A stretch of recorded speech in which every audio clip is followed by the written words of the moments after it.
Toni and Markus, from village life to urban stress.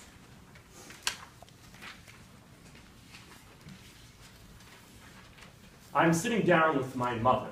Well, actually, my stepmother. Yes, I married your father in 1936. We are going to talk about your life and the experience of growing up in Germany and moving to the United States. Mother is currently 90 years old and living at the self-help home. I really want to make sure we talk about my siblings Herb, Helen, and Irene, as well as your dad, as well as Dad. And Mother, please be as truthful as possible. Tell me about your life growing up.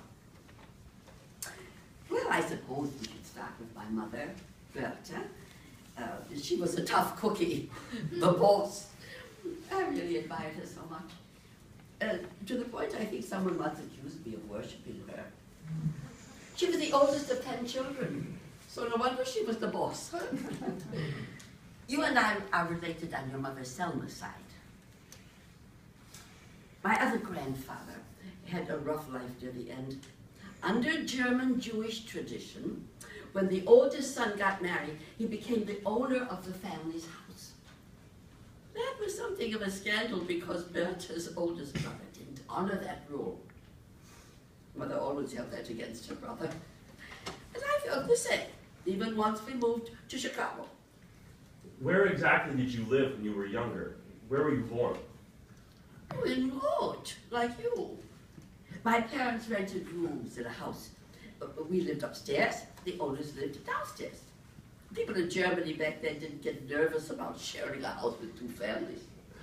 Do you think it was easier, life back then? Well, you missed some things. After all, you didn't hear and see much of the world. Did you have a washroom in the house? Outside. It was wonderful. So, where and when did you take a bath? Well, not every day. It wasn't that easy. But people didn't get so dirty then either. Wasn't it about the late 1920s that your parents started building their own house? When we were building it, someone, not from Rhode, came to my parents' house and told them they shouldn't build a house because they were going to be thrown out of Germany anyway. How much anti-Semitism was there in the town at that time? It was early then. That was one of the few comments I remember. It was much different when you were growing up in Rhode. I seem to remember in Rhode itself that there were 2 guys who led it all. The teacher was one. Oh, yes. The old guy who was the original teacher, he was not an anti-Semitic, but the new teacher they had right after before he left was a Nazi.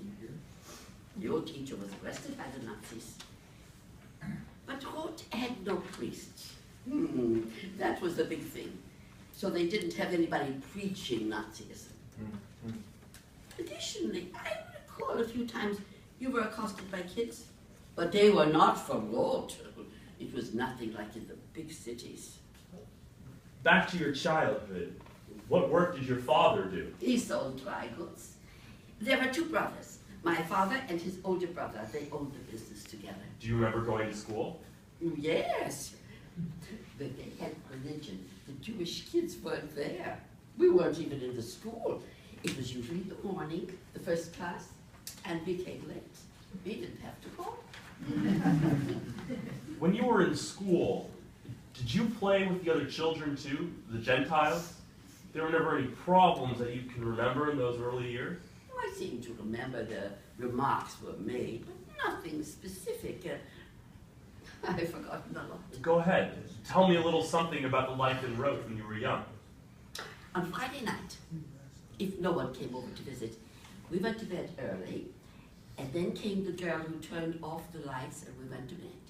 And the next morning, the girl came and made the coffee.